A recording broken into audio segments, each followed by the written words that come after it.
Hello everyone, welcome to GATE Academy Plus. चलिए start करते बेटा न्यूमेरिकल से। न्यूमेरिकल आपके स्क्रीन पे क्लियर आपको दिख रहा होगा यहाँ पे, ठीक है। सीरीज आरएल सर्किट, ध्यान देंगे यहाँ पे जो न्यूमेरिकल है आपका सीरीज एसी सर्किट के बेस पे न्यूमेरिकल है।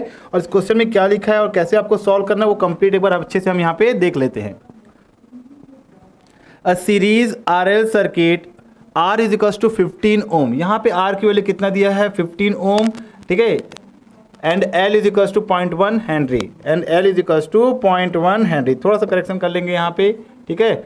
R इज इक्वल्स टू आपका 15 ohm and L is equals to 0.1 henry is connected across 1000 volt 50 hertz sinusoidal supply voltage. Sinusoidal supply voltage तो 1000 वोल्ट दिया बेटा, वो आपका आरएमएस वोल्टेज ही होगा। बाय डिफॉल्ट जो वोल्टेज होता है क्या होता है आपका आरएमएस वोल्टेज होता है, मैं आपको ऑलरेडी बता चुका हूँ, ठीक है। तो यहाँ पे ध्यान से देखेंगे सभी कोई, जब आप न्यूमेरिकल सॉल्व करेंगे तो लोड कौन सा लोड है वहाँ पे आपका आरएल लोड। ध्यान देना, लोड कौन सा है वहाँ पे आरएल लोड, आपका आरएल लोड वहाँ पे कनेक्टेड है, ठीक है। आरएल लोड आपका वहाँ पे कनेक्टेड है, क्लियर है सबको यहाँ पे। और वोल्टेज कितना वोल्टेज दिया बेटा वहाँ पे आपका, वोल्टेज दिया वहाँ पे 1000 वोल्ट। वोल्टेज कितना लिखा है यहाँ पे 1000 वोल्ट। तो 1000 वोल्ट आपका आरएमएस वोल्टेज होगा, 50 हर्ट्ज उसकी फ्रीक्वेंसी है, ठीक है। और जो आपका लोड कनेक्टेड है वो आरएल लोड कनेक्टेड है। लोड कौन सा लोड है वहाँ पे आरएल लोड कनेक्टेड है, राइट। तो ये आपका आर हो गया। आर की वैल्यू क्वेश्चन में गिवन है एंड एल की वैल्यू क्वेश्चन में आपको गिवन है।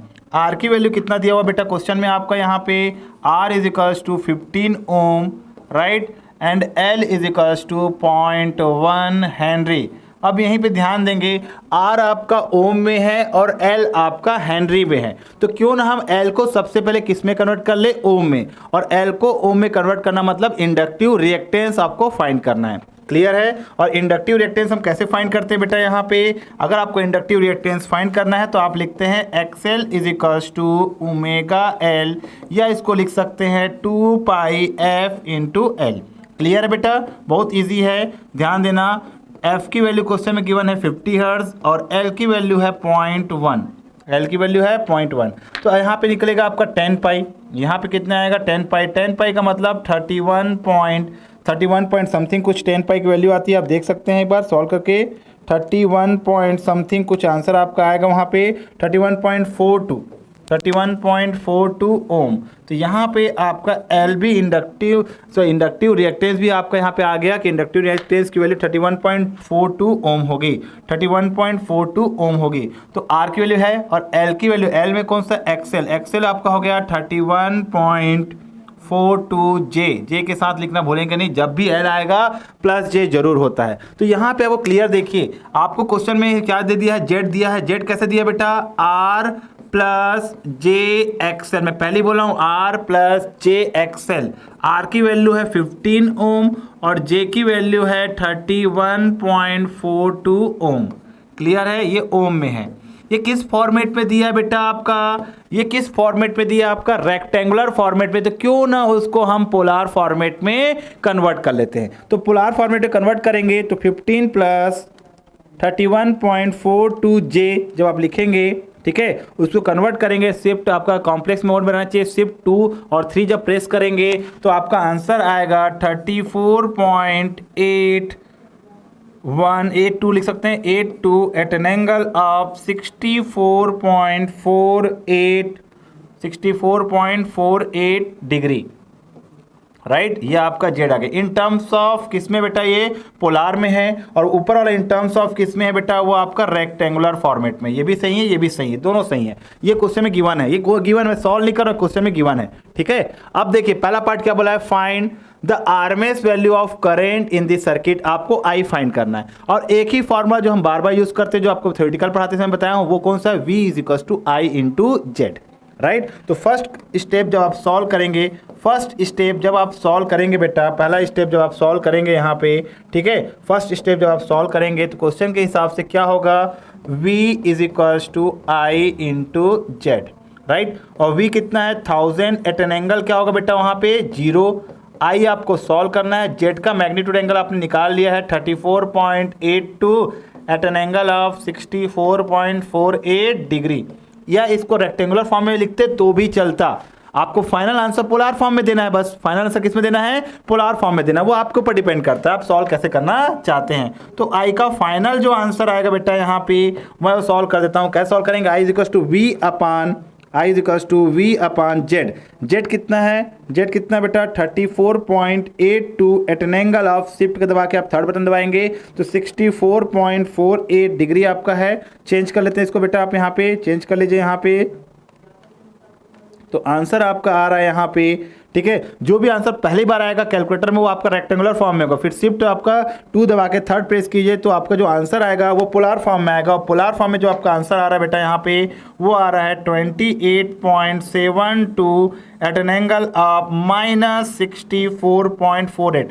माइनस तो आएगा ही क्योंकि अगर रजिस्टर आपका इंडक्टिव लोड है, क्योंकि अगर इंडक्टिव लोड है तो आपको पता है कि आपका एंगल हमेशा निगेटिव आएगा, ठीक है। तो आई की मैग्नीट्यूड ये है बेटा, ये आई का मैग्नीट्यूड है, ध्यान देंगे ये आई का क्या है यहाँ पे मैग्नीट्यूड है, ये आपका आई का मैग्नीट्यूड है। तो मैग्नीट्यूड कितना आया बेटा, अपना करंट कितना फ्लो हो रहा है 28.72 एम्पियर। तो फर्स्ट आंसर कितना आ गया आपका 28.72। और ये आरएमएस की मैक्सिमम बेटा ये 100% आरएमएस में बाय डिफॉल्ट जो रहता है आपका डेटा वो आपका आरएमएस होता है। तो 1000 आपका जो वोल्ट दिया आरएमएस में, तो आंसर भी आई का आरएमएस में आएगा। अगर वो 1000 साइन ओमेगा टी का फॉर्मेट लिखा रहता तो वो मैक्सिमम वैल्यू होती, राइट। तो बाय डिफॉल्ट अगर न्यूमेरिकल डेटा दिया है तो आरएमएस लेके आपको सॉल्व करना है, ये आपको पता होना चाहिए, ठीक है। First part complete. Now move करते हैं बेटा हम यहाँ पे सेकंड पार्ट की तरफ। तो सेकंड पार्ट क्या बोल रहा है बेटा, क्वेश्चन में आपका सेकंड पार्ट क्या बोला है, average power absorb by inductor. Average power absorb by inductor, ध्यान सुनेंगे,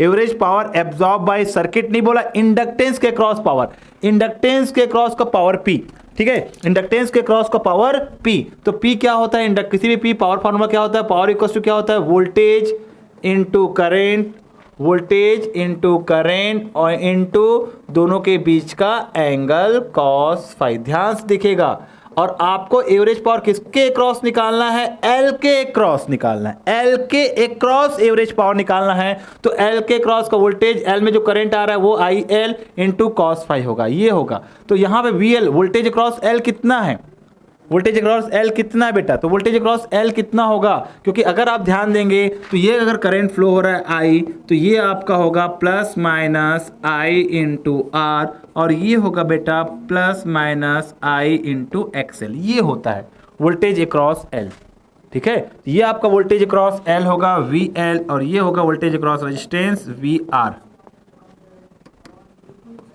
ठीक है। और हमें सॉल्व क्या करना है, वी एल। तो जो भी वी एल हो बेटा, वी एल और आई एल जो भी आएगा, V L into I L जो भी आएगा मुझे प्रॉब्लम नहीं है, लेकिन आपको मालूम है कि अगर वोल्टेज और करंट के बीच का एंगल देखा जाए तो वो एंगल हमेशा 90 डिग्री होता है। ये वोल्टेज V और I के बीच का जो एंगल होगा वो ऑलवेज 90 डिग्री होगा। cos 90 मतलब सीधा बात क्या हो जाता है वहां पे 0। और पहले ही बता चुका हूं मैं आपको कि L के across average power is always 0।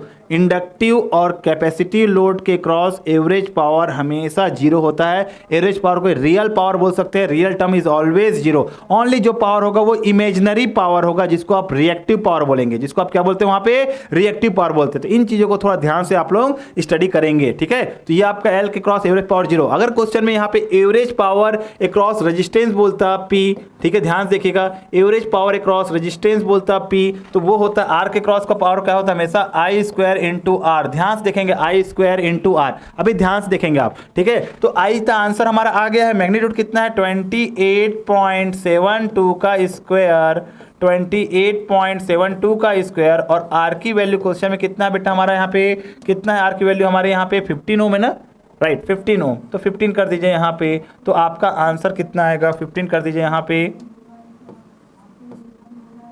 Answer क्या आता है मैं चेक कर लेता हूँ, 28.72 का square into 15, answer is 12.37 kilowatt, kilowatt में आंसर आया, ठीक है, पी आर।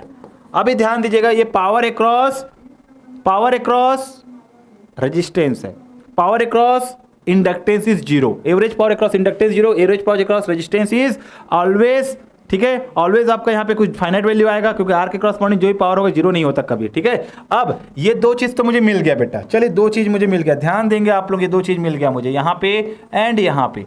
अब अगला अगर सॉल्व करना है, एक और अगर क्वेश्चन ध्यान देना है, तो अगर सर्किट के हिसाब से होंगे तो overall power across circuit, complete circuit RL के क्रॉस बोलेंगे तो आप लिख सकते हैं V इंटू आई इंटू कॉस फाई, ये भी आपका होता है। V अप्लाइड वोल्टेज, V क्या होगा वहां पे supply voltage VS, supply current IS, दोनों के बीच का एंगल cos फाई। तो VS कितना बेटा हमारा 1000 और IS करंट सीरीज में है तो IS बोले चाहे I बोले, करंट सीरीज में होने में करंट हमेशा क्या होगा सेम होगा। तो IS करंट की वैल्यू I के इक्वल है और I का आंसर है 28.72, ये मैग्नीट्यूड में होता है ना 28.72। और cos फाई होता है वोल्टेज और करंट के बीच का एंगल, तो वोल्टेज का एंगल 0 है बेटा, तो करंट का एंगल कितना है -64। तो अगर आप डायग्राम बनाएंगे तो देखिए, अगर आप डायग्राम बनाएंगे तो अगर वोल्टेज का एंगल 0 डिग्री है तो एंगल आपका करंट का माइनस में आ रहा है, मतलब निगेटिव है, निगेटिव साइड आएगा, ये आपका I है और उन दोनों के बीच का एंगल फाई कितना डिग्री है यहाँ पे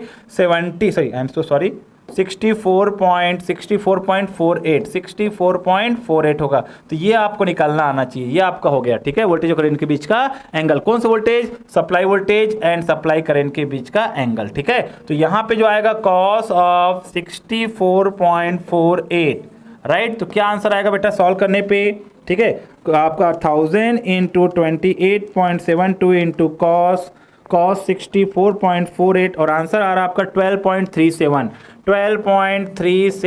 किलोवाट।